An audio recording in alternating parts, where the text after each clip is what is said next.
Olá, bom dia. Um governador de saída do cargo inaugurou um centro de tratamento fake para doentes renais.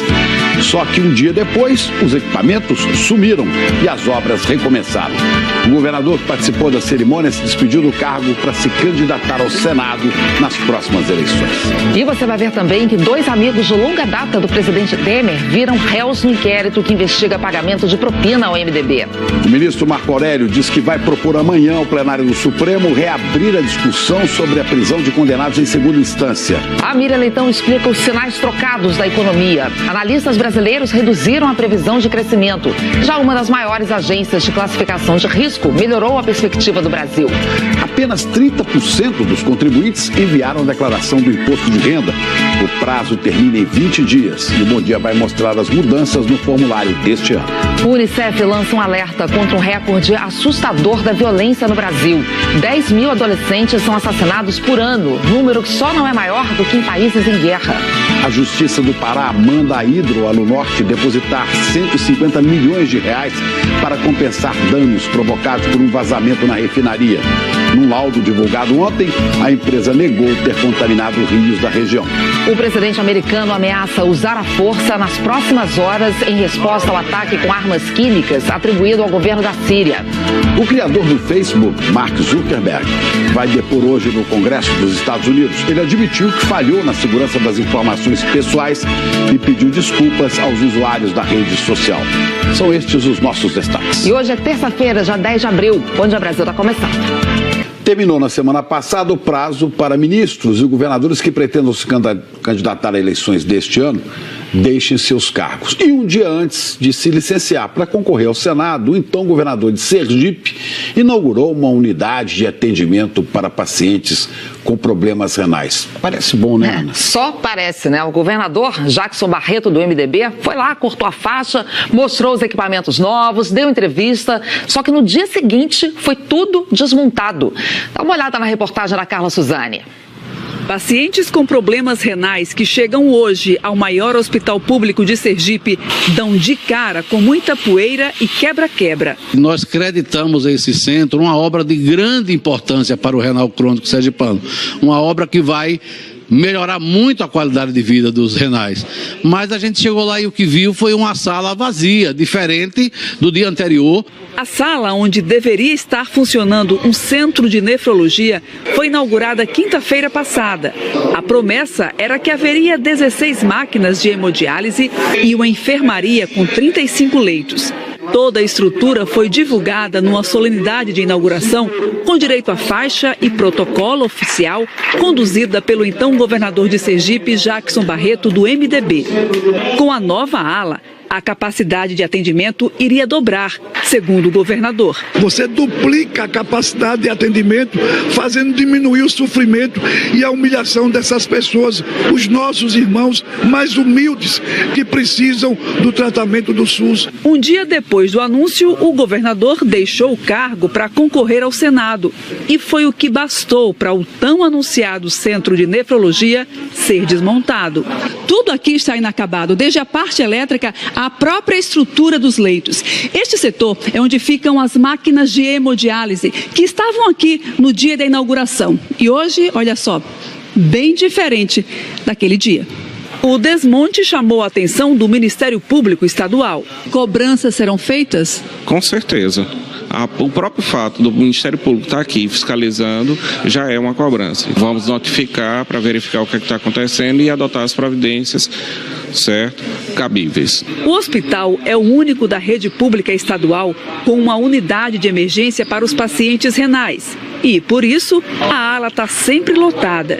Os pacientes que viram no novo centro a esperança de um atendimento melhor estão indignados. O renal crônico no estado de Sergipe, infelizmente, ele vai morrer.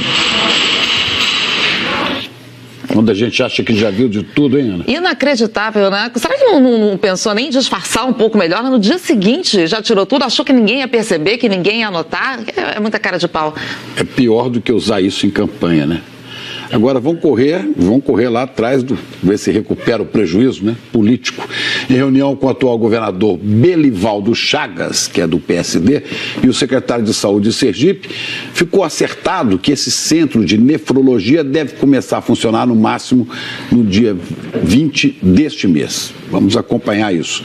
Nós procuramos o ex-governador Jackson Barreto, candidato do MDB, mas segundo a assessoria, ele está em viagem e não foi localizado. Que história, né?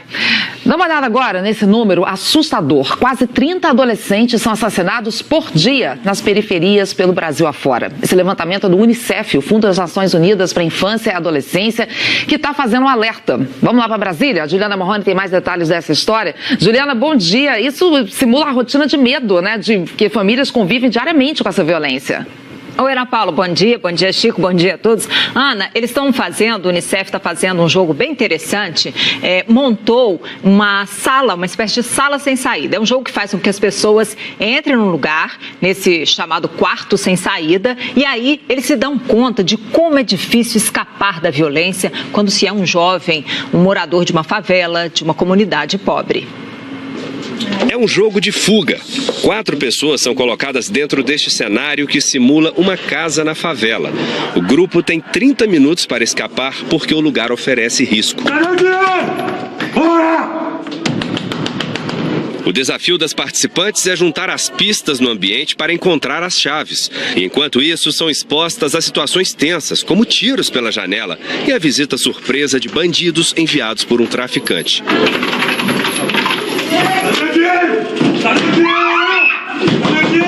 Ali a gente tem um cenário que falta todos os recursos básicos mesmo. É o momento em que eles estão estudando, que começa o tiroteio, em várias situações que acontecem dentro da sala, que fazem eles viver essa tensão, viver essa realidade de uma favela.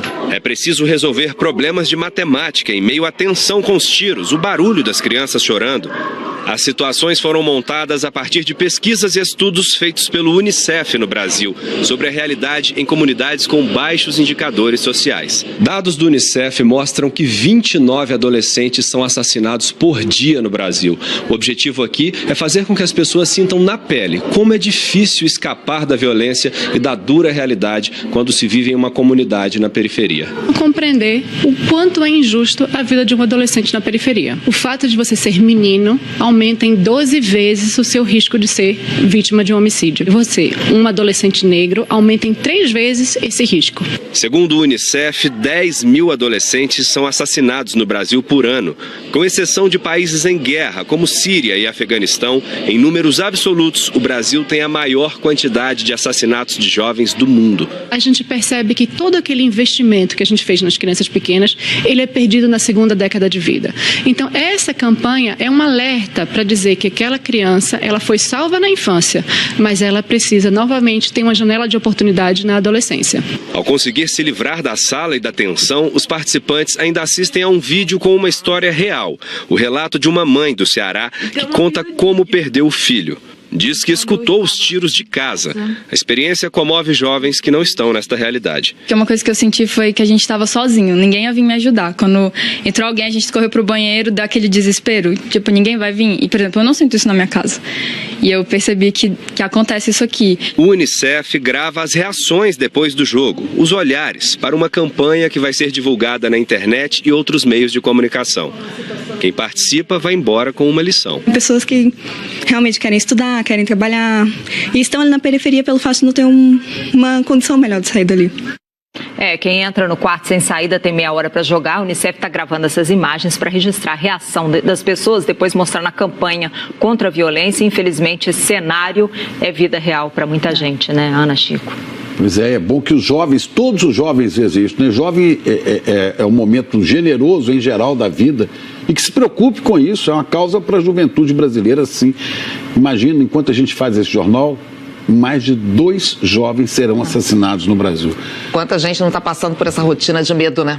Pois é, principalmente se forem pobres e negros. E 11 pessoas foram mortas ontem na região metropolitana de Belém. Todos os casos foram registrados no intervalo de apenas 5 horas. Os crimes aconteceram depois da morte de um policial militar. Já são 17 PMs assassinados este ano no Pará. A Secretaria de Segurança Pública não relaciona os assassinatos e diz que criou um gabinete especial para reforçar o policiamento.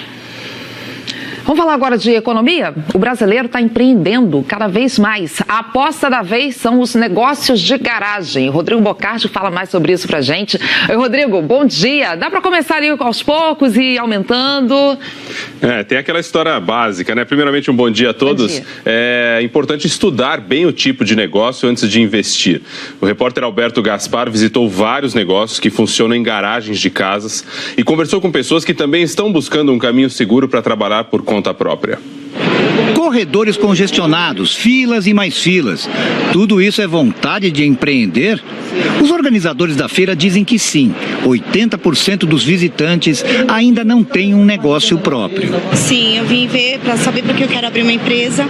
Então a gente veio ver como é que faz, o que é necessário, os documentos, tudo direitinho. Estou muito na ideia ainda. Estou concluindo a faculdade, assim concluir a faculdade, pegar uma experiência na área, pretendo abrir meu próprio restaurante. Todo mundo em busca daquilo que costuma ser fundamental para boas ideias não virarem fracassos: conhecimento. 1 de cada 4 novos empreendimentos fecha as portas em até 2 anos. Mas o número total deles no Brasil não para de crescer. 16% em 2017 em relação a 2016. A orientação que nós damos é, primeiro, estudar o seu negócio, fazer um bom planejamento para depois começar a sua atividade empresarial. Palestras concorridas, atividades como este jogo onde grupos competem em busca de melhores resultados. Aqui, em realidade virtual, possibilidades para ganhar dinheiro em pequenos espaços como garagens. Pode ser loja de bolos, bicicletaria, a versão moderna do salão de manicure, a esmalteria. Dá para trazer para a realidade? Bastante, né? Já estou fazendo planejamento, já passei a fase de teste, testando os bolos, tudo. Agora vim aqui na feira para procurar equipamentos também e me informar de algumas coisas.